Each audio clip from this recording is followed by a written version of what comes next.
পূর্ণিমার জ্যোৎস্নার রাত, সন্তান কুদাল কাপড় করেছে, মার গলায় মারবে, কাল্লায় মেরে দুঃখিত করে দিবে। ওটা কুদাল যখন মাথার উপরে নিয়েছে, ছায়াটা মার চোখের সামনে পড়েছে। জ্যোৎস্নার রাত, মা বুঝতে পেরেছে, মা বুক ফাটে একটা চিৎকার দিয়েছে, বাঁচাও আল্লাহ বাঁচাও। যেখানে সাহায্য করার কেউ নাই, সেখানে সাহায্য করে কে? কোনো সন্দেহ আছে? মা যখন চিৎকার মেরেছে, আল্লাহ বাঁচা, এইভাবে চিৎকার মারে আর হামাগুড়ি দিয়ে সামনে যায়। সামনে যখন যাওয়া শুরু করেছে, কিছু দূর যাওয়ার পরে মা বুঝতে পারতেছে, মনে হয় আমার পিছনে আমার ছেলে আর ধাওয়া করে না। পিছন দিকে ফিরে দেখে সন্তান কেমনে ধাওয়া করবে, সন্তান কেমনে ধাওয়া করবে। সন্তান কুদাল নিয়ে দাঁড়ায় আছে, মুহূর্তের ভিতরে আল্লাহ সন্তানের পুরা বডিটাকে পাথর বানায়া দিয়েছে। সন্তান পুরা বডি পাথর হয়ে গেছে, মাটির নিচে ঢোকা শুরু হয়ে গেছে। মাটির নিচে ঢুকতেছে সন্তান। ও বন্ধু, মা কি জিনিস দেখো। মাটির নিচে যখন সন্তান মাটিয়ে যখন সন্তানকে গ্রাস করা শুরু করেছে, মাটির নিচে ঢোকা যখন শুরু হয়ে গেছে, যে মারে সন্তান হত্যা করার জন্য কোদাল উপর করলো, ওই মা হামাগুড়ি দিয়ে দৌড়ে এসে সন্তানকে জড়ায় ধরে ডাকতে বলে, কে কোথায় আছো রে? আমার কলিজার টুকরারে বাঁচাও, কলিজার টুকরাটা মাটির নিচে যাইতেছে। মা চিল্লাইতেছে, কে কোথায় আছো? এই সন্তান মারে হত্যা করার জন্য গেল। ওই মা সন্তানকে বাঁচানোর জন্য চিল্লাইতেছে, কে কোথায় আছো রে? আমার সন্তানকে বাঁচাও, কেন জানি সন্তান আমার মাটির নিচে যায়। চিল্লাইতেছে। চতুর্দিকে মানুষগুলো ফজরের সময় রাতের আওয়াজটা অনেক দূর পর্যন্ত যায়, ঠিক কিনা? মানুষগুলো দূর থেকে ছুটে আসতেছে। এই মুহূর্তের ভিতরে সন্তান পুরাটা মাটির নিচে ঢুকে গেছে। আশ্রমের ঘরটা ছোট, জায়গা অনেক বেশি। আমি খোকা দুজন মিলে থাকবো পাশাপাশি। এই দিনের স্বপ্ন দেখি ভীষণ রকম, কেননা ঠিকানা মায়ের বৃদ্ধাশ্রম। যুবক, পৃথিবীর সব মানুষকে অসন্তুষ্ট করা যেতে পারে, মা বাবারে তুমি জান্নাত যদি সব করতে চাও, মা বাবারে জড়ায় ধরে মাফ না। আজকে মাহফিল থেকে যাবা, যাদের মা আছে বাবা আছে, পা ধরে মাফ দেখবা অতীত জীবনের সব গুনাহ আল্লাহ তোমার মাফ করে দিবে। ভবিষ্যৎ উজ্জ্বল হবে, কোনদিন অভাব হবে না, রোগ হবে না। আল্লাহর কসম করে বলি, কোনদিন মার দোয়া থাকলে ওই সন্তান বিপদগামী হতে পারে না। মাপ চাইবে, কখনো মার উপরে চড়া হবে না। যা বলতেছিলাম, বউয়ের শিখানো বুদ্ধি অনুযায়ী ছেলে বাজার থেকে 2টা ফ্রুট আনলেন, মার ঘরে গেলেন, ঠিক যেভাবে বউ শিখে আসিয়েছে রিপ্লাই করলেন, গুলিগুলো পেশ করলেন। এতটুকু সহানুভূতির কারণে মুসলমান বন্ধু মা সারা ঘুমাই না, আল্লাহর কাছে হাত তুলে কান্দে, আল্লাহ আমার সন্তানের অন্তরে কি মুহাব্বতের আগুন জ্বালায় দিলে। আল্লাহ আমার সন্তান আমারে ভুল করে মেরেছিল, আজকে মাফ চাইছে। আল্লাহ আমার সন্তান এমন করে দাও, এমন করে দাও, এমন করে দাও। এইভাবে সন্তানের ভবিষ্যৎ জীবনের উজ্জ্বল নিয়ে মা সারা দোয়া করে। সকালবেলায় ফজরের আগে মা সন্তানের ঘরে গিয়ে ডাক দেয়, বাবা আর অল্প কিছুক্ষণের মধ্যে আজান হবে, চলে যায়। মা ছেলে 2জন মিলে আখ খেতে যায়। মার ছেলে 2জনে আখ খেতে গেল। মুসলমান যুবকেরা কথা দিয়ে শোনো, দিল দিয়ে শোনো, কথাগুলো কাজে রাখবে। মা আর সন্তান যখন আখ খেতে গেল, সন্তান আখটা কেটেছে, মা সবে মাত্র আখটা নেওয়ার জন্য উপর হয়েছে। কি বলি শিখিয়ে দিয়েছিল? জ্যোৎস্নার রাত, পূর্ণিমার জ্যোৎস্নার রাত, সন্তান কুদাল কাপড় করেছে, মার গলায় মারবে,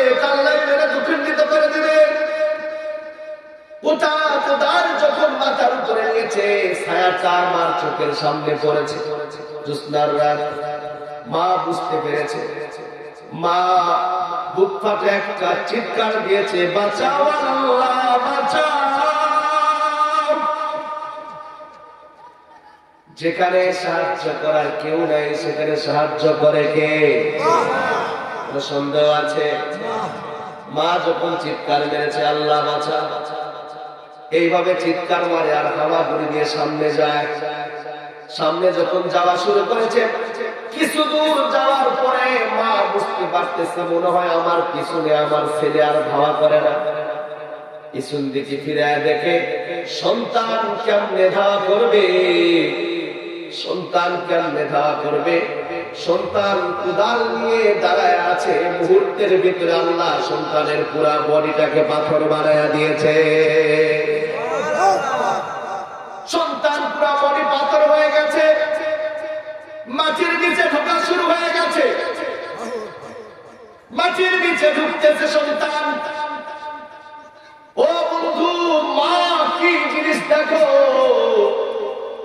মাটির নিচে যখন সন্তান মাটিয়ে যখন সন্তানকে গ্রাস করা শুরু করেছে, মাটির নিচে ঢোকা যখন শুরু হয়ে গেছে, যে মারে সন্তান হত্যা করার জন্য কোদাল উপর করলো, ওই মা হামাগুড়ি দিয়ে দৌড়ে এসে সন্তানকে জড়ায় ধরে ডাকতে বলে, কে কোথায় আছো রে?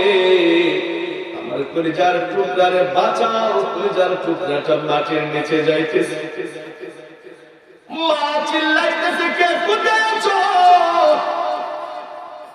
এই সন্তান মারে হত্যা করার জন্য গেল, ওই মা সন্তানকে বাঁচানোর জন্য চিল্লাইতেছে, কে কোথায় আছো রে?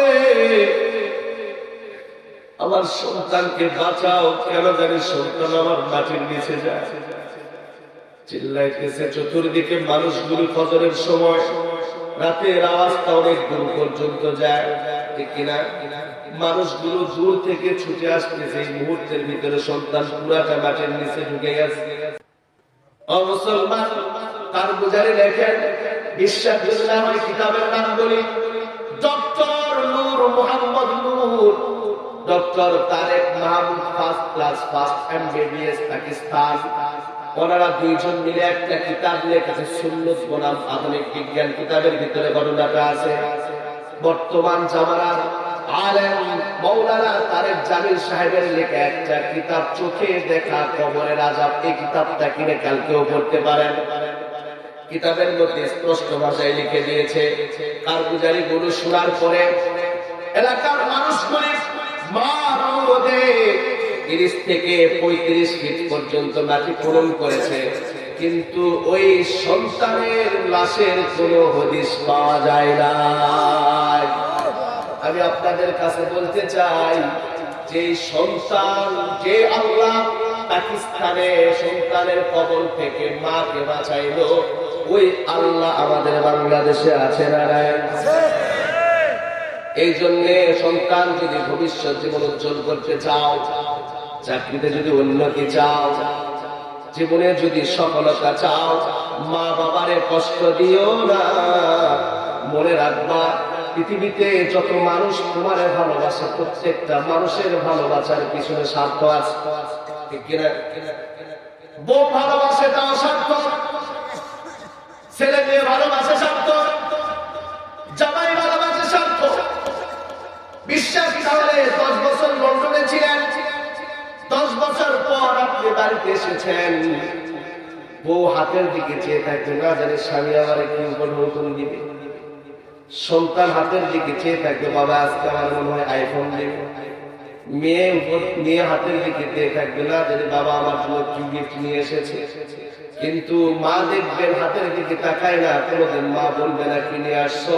মা বলবে, বাবা এগুলো রাখো, অনেকক্ষণ পর্যন্ত জার্নি করেছো, আগে খাও, রেস্ট করো, তারপর এগুলো বাটনা করা হবে।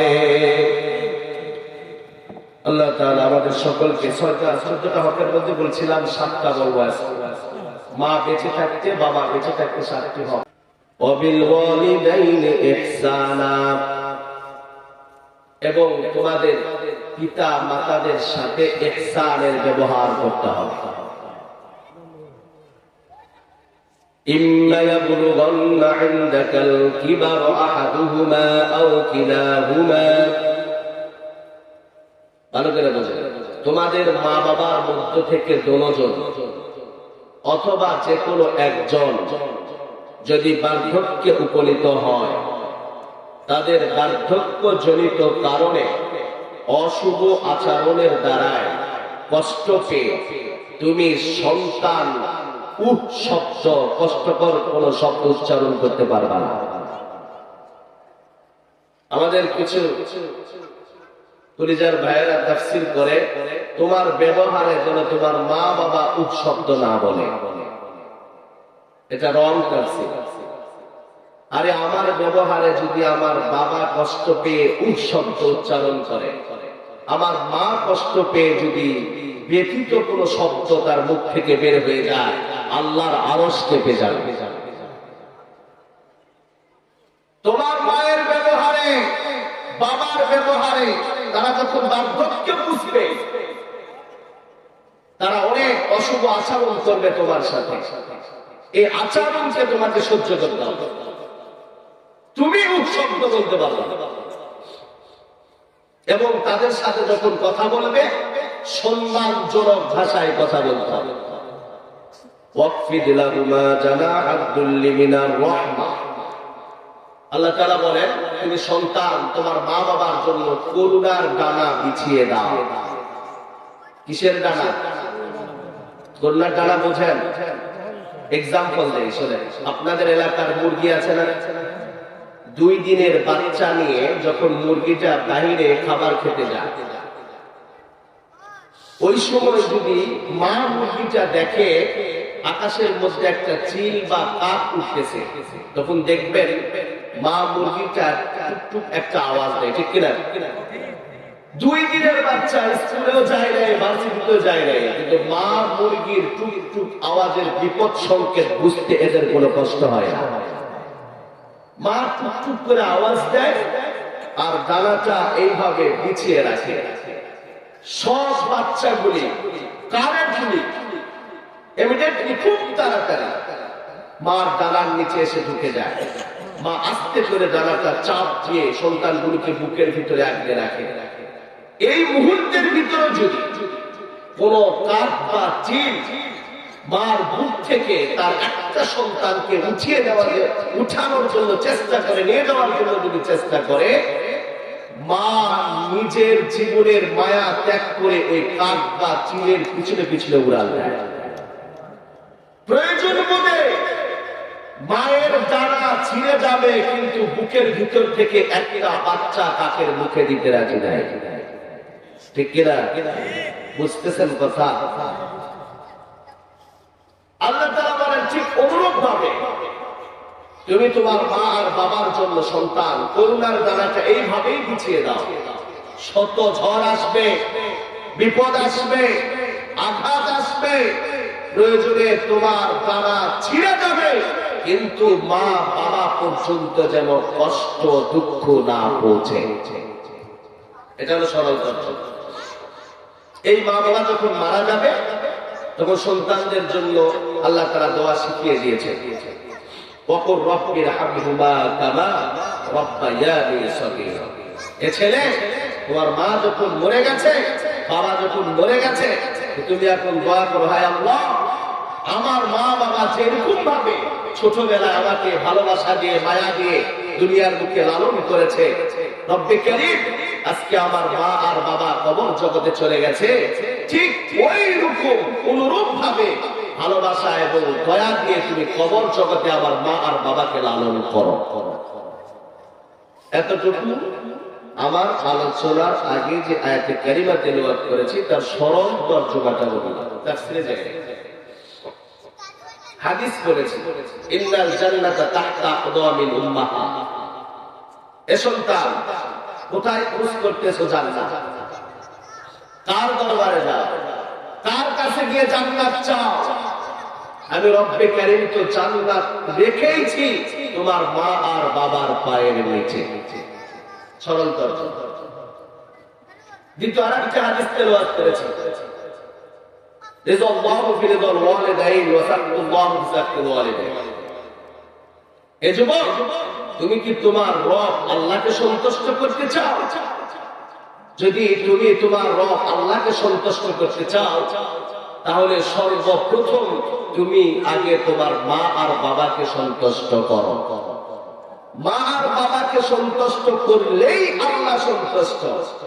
কারণ আল্লাহর সন্তুষ্টিটা মা বাবার সন্তুষ্টির উপরে নির্ভরশীল।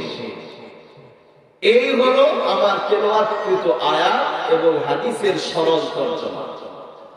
এখন আসে এই আয়াত এবং হাদিসগুলোকে মন্থন করে মুফাসসিরিনে কেরাম, মুহাদ্দিসিনে ইজাম মা আর বাবার হক নির্ধারণ করেছেন 14টি। কয়টি?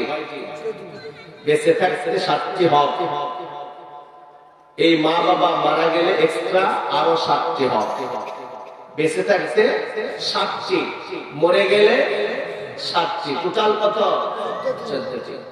সাধারণ মানুষ তো দূরের কথা, আমরা যারা বিশেষ মানুষ আছি, আমরা তো মনে করি মা বাবা যতদিন বেঁচে ছিল খেদমত করেছি, নিজের হাতে প্রসাব পায়খানাগুলো পরিষ্কার করেছি, করে উঠে ডক্টরের কাছে নিয়ে গেছি, আনছি, বাস আজকে মা বাবা দুনিয়া থেকে বিদায় নিয়ে চলে গেছে, আমার ডিউটি শেষ।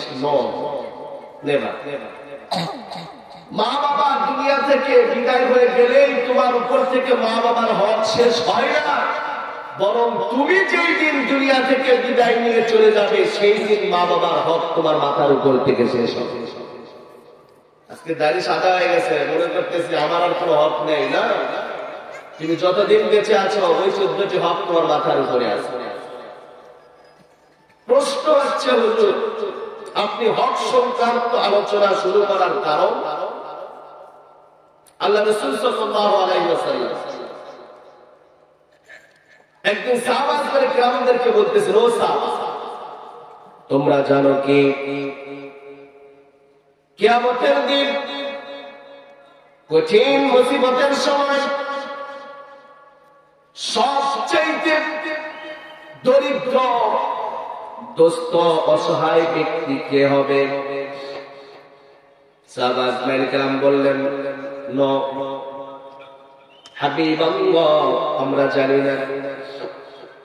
আল্লাহ রাসূল বললেন, শোনো, কিয়ামতের দিন কঠিন মুসিবতের সময় একদল ব্যক্তি আল্লাহর আদালতে যখন উঠবে, তারা তাদের আমলনামাগুলোর দিকে তাকাইয়ে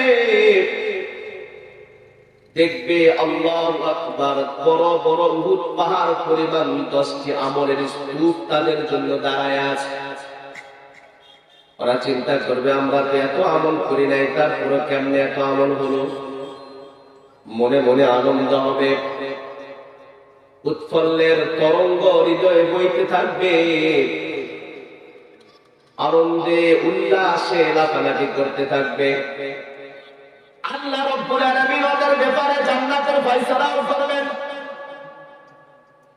এই মুহূর্তের ভিতরে ডান দিকে বাম দিকে সিরিয়াল হয়ে কিছু লোক দাঁড়ায় যাবে, ডাক দিয়ে বলবে, রব্বে কারীম, ফয়সালা তো করবেন, কিন্তু আমাদের এই লোকের ব্যাপারে আপনার দরবারে কিছু আরজি আছে, কিছু কমপ্লেন আছে, কেস আছে। আল্লাহ রাব্বুল আলামিন ডাক দিয়ে বলবেন, কি আরজি বলো? একজন ডাক দিয়ে বলবে, রব্বে কারীম, এই লোক নতুন ফ্ল্যাট যেখানে করেছে, নতুন বাড়ি যেখানে করেছে, এই লোকের বাড়ির পাশে আমার একখানি জমি ছিল, ওর বাড়ির সৌন্দর্যতা বৃদ্ধির কারণে জোর করে আমার ওই একখানি জমি থেকে 2 হাত জমি তার বাসার ভিতরে ঢুকে নিয়েছে। ওই সময় এলাকার পঞ্চায়েতের মুরব্বীদের কাছে আমি বিচার নিতে গেছি। পঞ্চায়েতের মুরব্বীরা বলেছে, বিচার চেও না, কারণ লোকটা পাওয়ার পার্টি গ্রুপের লোক। কিসের গ্রুপ? লোকটা পাওয়ার পার্টি গ্রুপের। বিচার চেও না, বড় ধরনের সমস্যা হওয়ার সম্ভাবনা আছে। রব্বে কারীম, হৃদয়টা আমার ভেঙে চুরে খান খান হয়ে গেছে। আমার অত জমিও ছিল না, যতটুকু ছিল জোর করে সেখান থেকে 2 হাত সে ঢুকে নিয়েছে তার বাসার ভিতর। কত লোকের কাছে গিয়েছি, হাত ধরেছি, পা ধরেছি, ইনসাফ ভিত্তিক কেউ বিচার করে দিতে পারে নাই।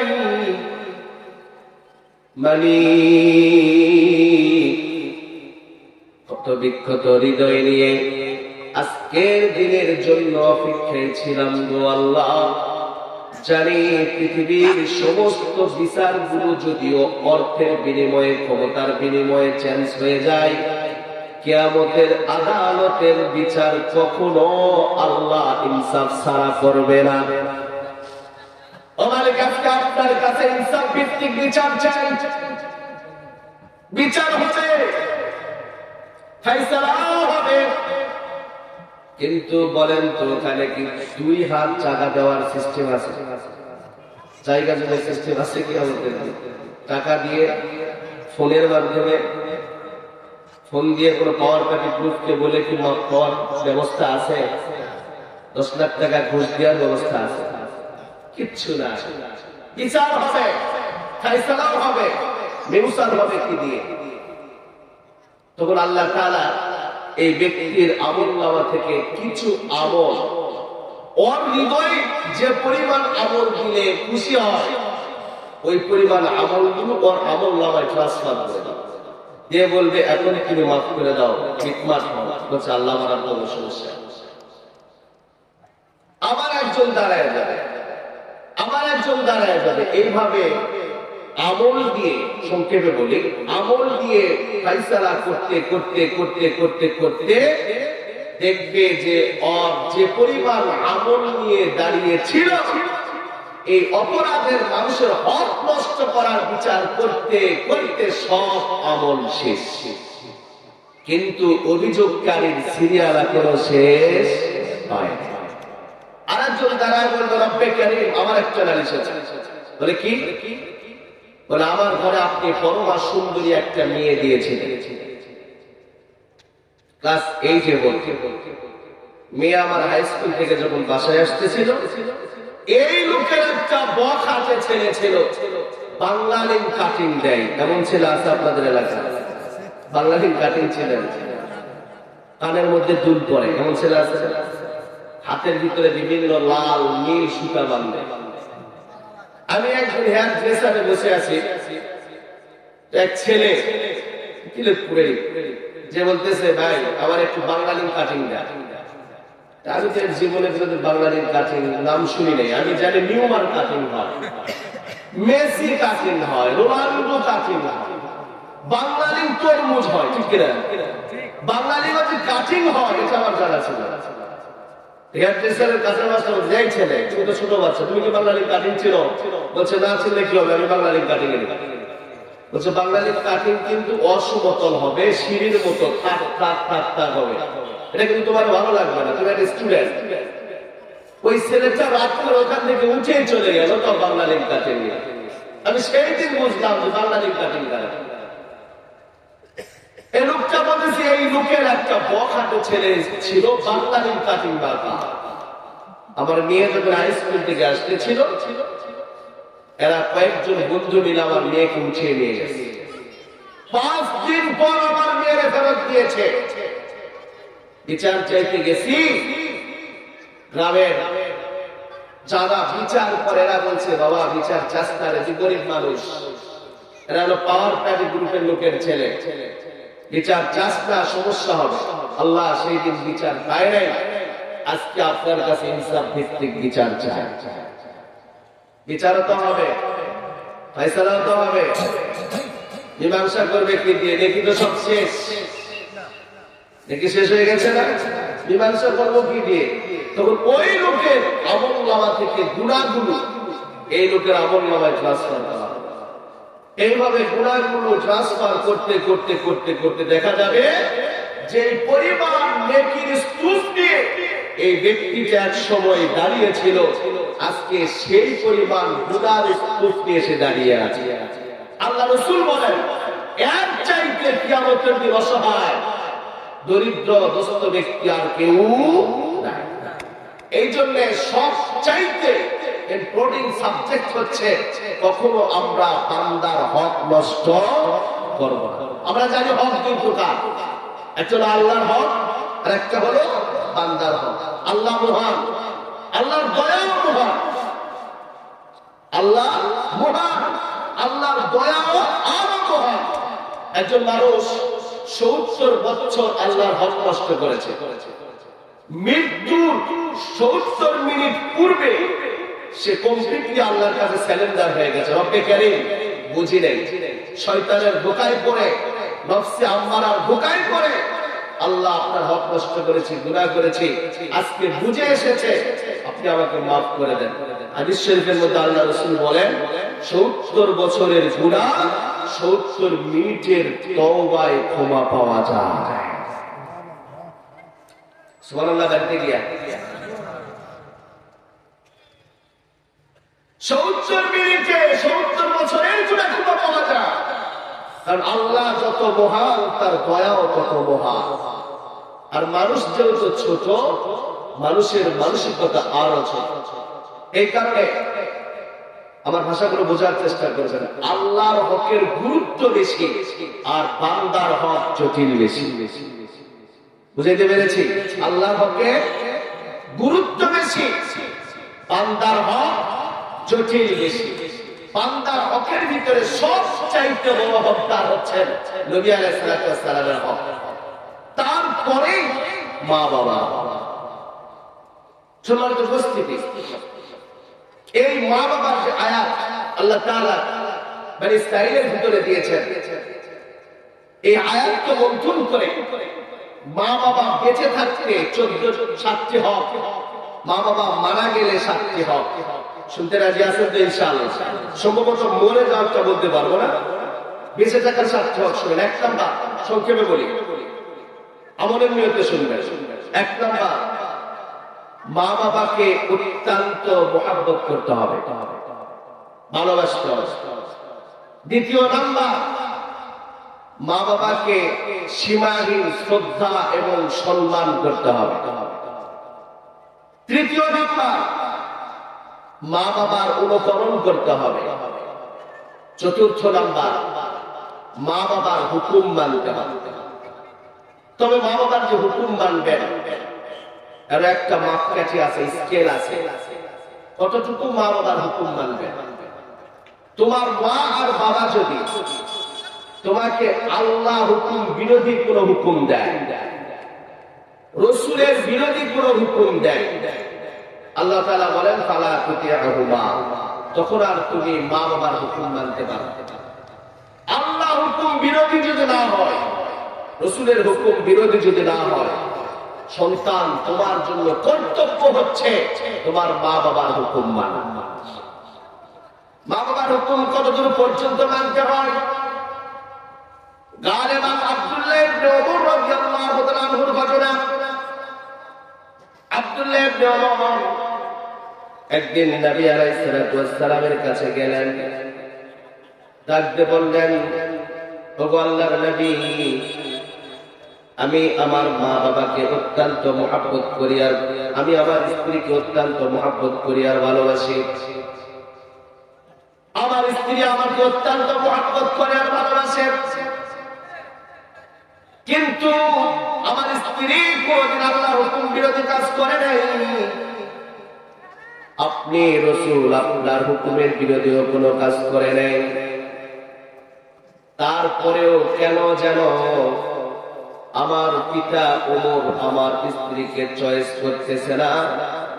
ডাক দিয়ে বলতেছে, আব্দুল্লাহ, তোমার স্ত্রীকে তুমি ছেড়ে দাও। ওগো আল্লাহর নবী, এই মুহূর্তে আমি কি করতে পারি? আল্লাহ রাসূল ডাক দিয়ে বলেন, আব্দুল্লাহ, তোমার স্ত্রী তোমাকে যতই মহব্বত করুক না কেন, তুমি তোমার স্ত্রীকে যতই প্রেম ভালোবাসা মহব্বত করো না কেন, তোমার মা আর বাবা যদি তোমার স্ত্রীকে চয়েস না করে, আমি রাসূল আমার মতামত হচ্ছে তুমি তোমার স্ত্রীকে ছেড়ে দিয়ে দাও। মা বাবা যে হুকুম করবে সন্তানকে সেই হুকুম ওয়ার্ডার গুলো মানা ওয়াজিব, অবশ্যই মানতে হবে।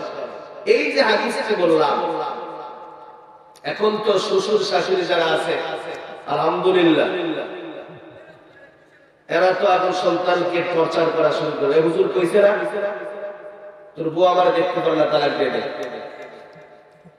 যারা শাশুড়ি আছেন আওয়াজ যতদূর যায়, যারা শ্বশুর আছেন তাদেরকে আমি দুইটি কথা বলবো। মা,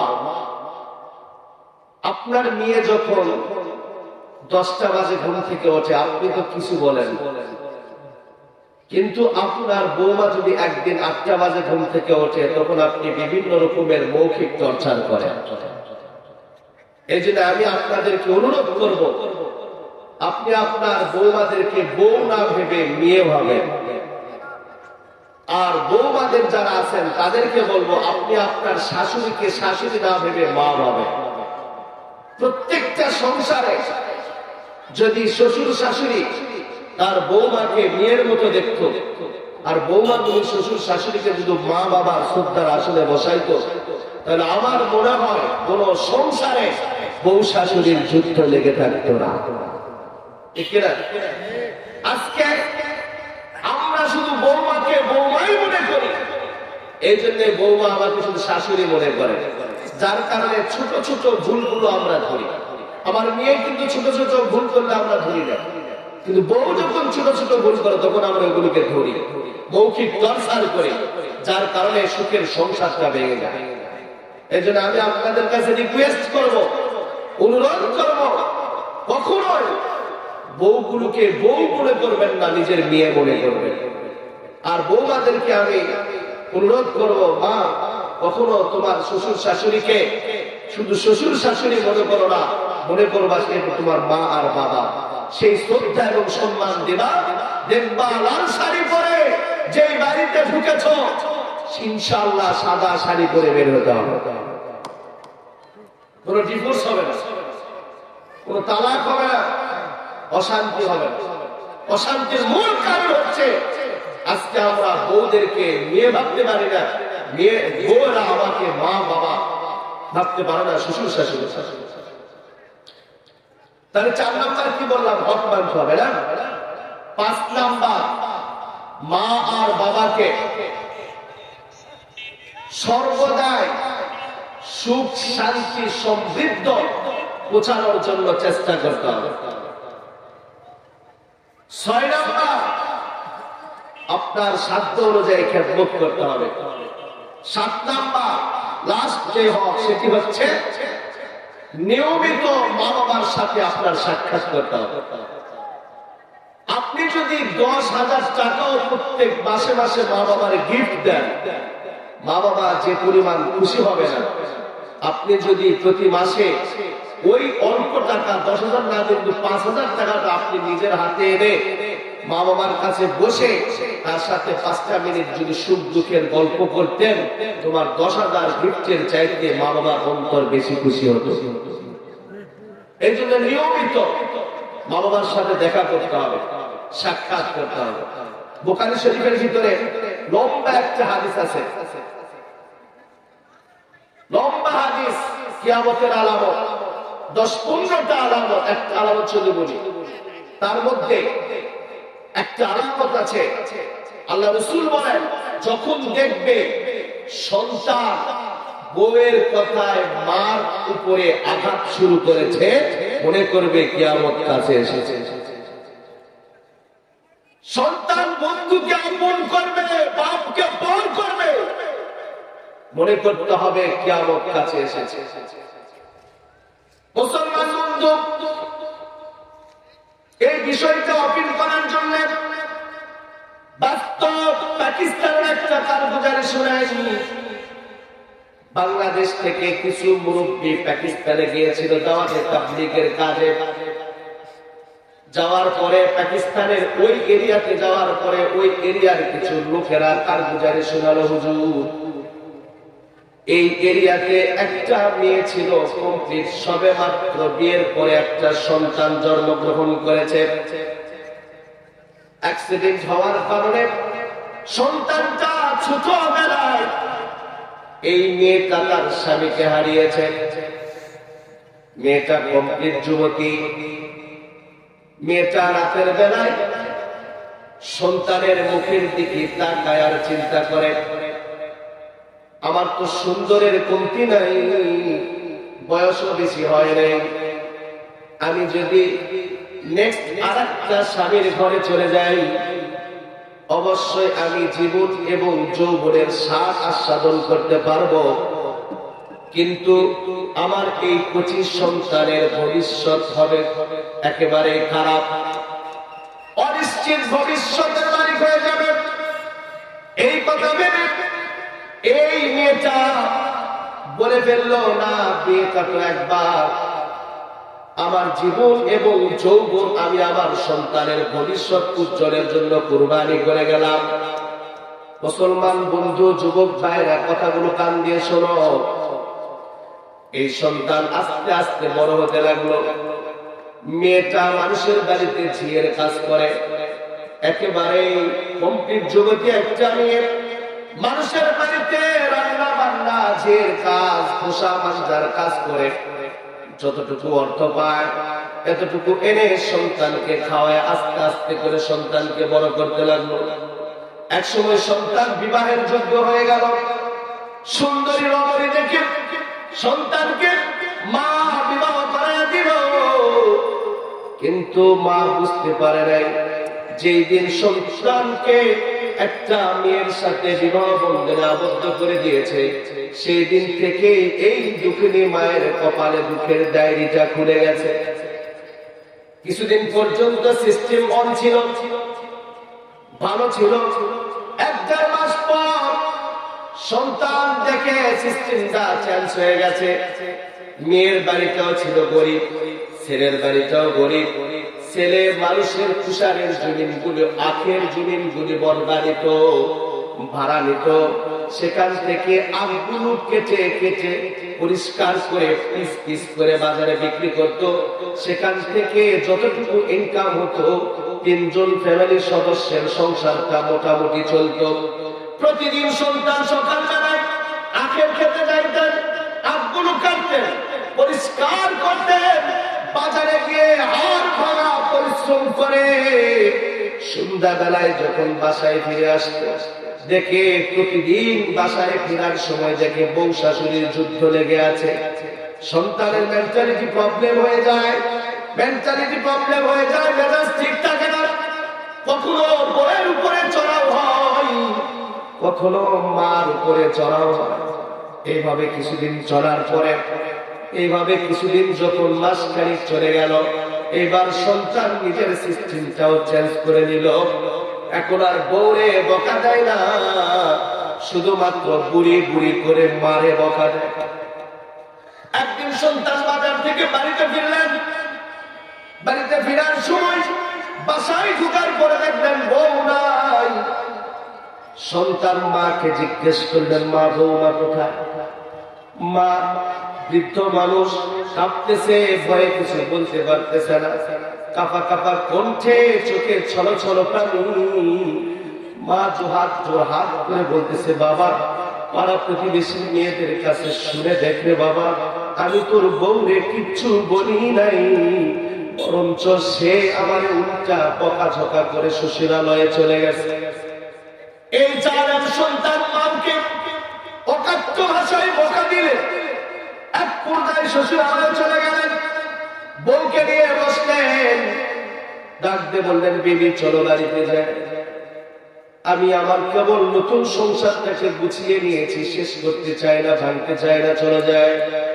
বউ বলে, যাব, তবে শর্ত আছে, তুমি আমার চোখের সামনে তোমার মাকে টর্চার করতে হবে। ছেলে বলে, কি ধরনের কথা বলে, কি টর্চার করবে? তুমি তো দেখো আমি আবার একটা ভাবে শুধু মাকেই বকা দেই। বউ বলতে তো শুধু মৌখিক টর্চার করলে হবে না, কি করতে হবে? বলে, মৌখিক টর্চার করলে হবে না, মার স্ত্রীর আঘাত করতে হবে। এই জালেম সন্তান বইয়ের সিদ্ধান্তটা মেনে নিল। মুসলমান বন্ধু, বউয়ের কথায় রাজি হয়ে জানেন সন্তানটা বউটাকে নিয়ে আমার বাড়িতে আসে। রাত গভীর হয়ে গেছে, মা ভয়ে ভয়ে বউয়ের সাথে কথা বলে না। মা প্রচন্ড কাছে, সন্তান বউকে খুশি করার জন্য মার ঘরে গিয়ে দরজায় গিয়ে নক করে। মা মনে করেছে সন্তান যদি আমার কাজ শুনে আমার জন্য একটু পান সুপারির ব্যবস্থা করেছে। মা আস্তে করে যখন নরমাল বিছানা থেকে দাঁড়ায়, গেটটা যখন সবে মাত্র খুলছে, সন্তান একটা ব্যাট নিয়ে গিয়ে মায়ের শরীরে আঘাত করা শুরু করেছে। বৃদ্ধা মা হামাগুড়ি দিয়ে মাটির উপরে গড়ে গড়ে কান্দে, ডাকতে বলে বাবা। তোর ওই যুবক হাতের এত ধারালো আঘাত আমার বৃদ্ধ স্কিনের উপরে সহ্য করে, মারিস না। কি অপরাধ আমার? তোর জন্য আমি আমার জীবন আর যৌবনকে বিসর্জন দিয়েছি রে বাবা। আজকে তার প্রতিদান এইভাবে তুই আমারে দিবি। এই সন্তানের হৃদয়ের মার কথাগুলো কর্ণপাত হয় না, দেখা যায় না। মাকে মেরে সন্তান বউয়ের কাছে চলে গেলেন। সারা রাত মা শুধু সটপটায় ব্যথায় কান্দে আর গড়ায়। পরের দিন সকালবেলা মা কারো কাছ থেকে খাবার চায় না, ভয়ে ভয়ে শুধু ঘরের ভিতরেই আল্লাহর কাছে চোখের পানি ফেলে কান্দে। এইভাবে কিছুদিন যখন গেল, পরে আর একদিন সন্তান বাড়িতে এসে দেখে মা নেই, বউ নেই। মারে জিজ্ঞেস করে, মা বৌমা, তোমার বৌমা কোথায়? মা বলতেছে, বাবা মারিস না রে, তোর মা আমার শরীরে সহ্য হয় না। প্রতিবেশীর মেয়েদের কাছ থেকে খবর নে, তোর বউরে আমি কিচ্ছু বলি নাই, উল্টে সে আমারে বকাঝকা করে বাপের বাড়িতে চলে গেছে। এই জানেন সন্তান মাকে একটা ধাক্কা মারছে। বাস্তব ঘটনা বলতেছি। মা মাটিতে পড়ে গিয়ে কোমরের মেরুদণ্ডের হাতটা ফেটে গেছে, উঠে দাঁড়াইতে পারে না। হামাগুড়ি দিয়ে নিজের বিছানা পর্যন্ত গিয়ে শুধু চোখের পানি ছেড়ে কান্দে। সন্তান বউয়ের কাছে গিয়ে বলতেছে, চলো যায়। বলে, না আমি আর তোমার ভাত খাবো না, তোমার বাড়িতে যাব না। বলে, কি করলে তুমি আমার সংসারে যাবে বলো? এবার বউ বলে, শোনো, শুধুমাত্র স্কিনে আঘাত করলে হবে না, লাস্ট সিদ্ধান্ত হচ্ছে ওই বাড়িতে তোমার মা থাকবে, নয়তো আমি থাকবো। তোমার মাকে চিরতরে দুনিয়া থেকে বিদায় করে দিতে হবে। ছেলেটা বলতেছে, এটা এমন কি কথা বললেন? আমি কেমনি সন্তান হয়ে মাকে হত্যা করবো? আর যদি করে ফেলি পুলিশ তো আমাকে অ্যারেস্ট করবে, যাবজ্জীবন জেল হয়ে যাবে। তোমারেও পাবো না, মারেও পাবো না, সারা জীবন জেলের ঘাড়ে টানতে হবে, এটা আমি করতে পারবো না। বউ বলতেছে, দেখো ক্রিমিনালি কত বড় বুদ্ধি। বউ বলতেছে, আমার বুদ্ধি যদি শোনো তাহলে তোমার কেস হবে না, তোমার মাও দুনিয়ার বেঁচে থাকবে না। বলে, কি বলো, কি বুদ্ধি তোমার? বলে, মা কেমন হয় আমি জানি, একজন মেয়ে কালকে যখন বাজারে যাবা, বাজার থেকে সুন্দর দেখে দুইটা ফ্রুট আনবা, আপেল কমলা আনবা। আমার ঘরে না ঢুকে ডাইরেক্ট তোমার মার ঘরে যাবে। মার ঘরে গিয়ে দরজায় নক করে মা যখন গেট খুলবে, তুমি মাকে জড়ায় ধরা বলবা, মা শয়তানের ধোকায় পড়ে কালকে কয়েকদিন আগ থেকে তোমারে আঘাত করেছি গো মা, বুঝে এসেছে, ভুল করেছি, মাফ করে দাও গো মা। এইভাবে যখন মাকে তুমি জড়ায় ধরে কাঁদবা, মা হৃদয়টা বড় নরম, দেখবা মা তোমারে ক্ষমা করে দিয়েছে। তখন নিজের হাতে কমলা দুটো বের করবে, আস্তে করে ছিলবে, উস্কুলো ছড়াইবে, নিজের হাতে মার মুখে উঠে আনিবা আর বলবা, মা তুমি বৃদ্ধ হয়ে গেছো গো মা, মন চাই প্রতিদিন তোমার দুই একটা করে ফ্রুট খাওয়া, কিন্তু গো মারে ফ্রুটের বড় দাম, বেশি আঁকো বাজারে নিয়ে যাইতে পারি না, যাই কিছু কাম করি, চাল ডাল কিনতে টাকা শেষ হয়ে যায়, এই জন্য মন চাইলেও তোমার জন্য ফুডের ব্যবস্থা করতে পারি না। মা গো তবে একটা কাজ যদি করা যায় তাহলে ফুডের ব্যবস্থা হবে। মা বলতেছে কি কাজ? বলে মা সকাল বেলায় তুমি আমার সাথে আখ খেতে যাবে, আমি আখগুলো কাটবো, তুমি আখগুলো পরিষ্কার করবে, তারপরে বড় একটা বোঝা বাঁধবো, তুমি আমার একটু সাহায্য করে মাথায় উঠে দিবে।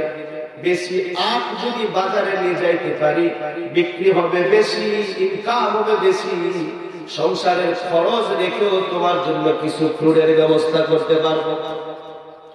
মা ডাকতে বলতেছে বাবা শোন, অবশ্যই আমি যাব, তবে তোর টাকায় ফ্রুট খাওয়ার জন্য নয়, আমি যাব যাতে করে বেশি ইনকাম হয় আর তোর সংসার যেন সুখের শান্তি হয়। এই জন্য আমি মা হয়ে অসুস্থ শরীর নিয়ে তোর আখ খেতে আখ পরিষ্কার করার জন্য যাব। বউ বলতেছে দেখবা এরকম যখন রাজি হয়ে যাবে তখন তুমি মাকে নিয়ে শেষ রাত্রে ফজরের আগে আখ খেতে চলে যাবা, তখন মানুষের এত আনা গোনাও নেই, ওই আখ খেতে তুমি আখ খেতে দিবা। মা যখন আখটা পরিষ্কার করার জন্য উপর হবে নেওয়ার জন্য, ওই কোদাল দিয়ে মাকে ওখানেই দুঃখিত করে আখ খেতে পুঁতে ফেলবা। দুনিয়ার কোন কাক পাখিও জানবে না। এলাকার মানুষ যদি আমার প্রশ্ন করে তোমার শাশুড়ি কোথায়, আমি বলবো আমার সাথে ঝগড়া করে কোথায় যেন গিয়েছে, আমি নিজেও জানি না। কারণ আজ থেকে 30 বছর আগে আপনাদের মনে আছে পেটের ব্যথায় মানুষ পাগল হয়ে গ্রাম ছেড়েছে, কেউ কারো খবর নেয় না, ঠিক কিনা? ছেলে আমার মস্ত মানুষ, মস্ত অফিসার, মস্ত ফ্ল্যাটে যাই না দেখা এপারে ওপার। ছেলে আমার মস্ত মানুষ, মস্ত অফিসার, মস্ত ফ্ল্যাটে যাই না দেখা এপারে ওপার। হরেক রকম জিনিস আর আসবাব দামি দামি, সবচেয়ে কম দামি ছিলাম একমাত্র আমি, সবচেয়ে কম দামি ছিলাম একমাত্র আমি। আমার প্রতি আমার ছেলের অগাধ সম্ভ্রম, তাই তো ঠিকানা আজ বৃদ্ধাশ্রম, ঠিক কিনা? তাই তো ঠিকানা মায়ের বৃদ্ধাশ্রম। আমার ব্যবহারের সেই আলমারি আর আয়না, এসব নাকি খুব পুরনো ফ্ল্যাটে রাখা যায় না। আমার ব্যবহারের সেই আলমারি আর আয়না, এসব নাকি খুব পুরনো ফ্ল্যাটে রাখা যায় না।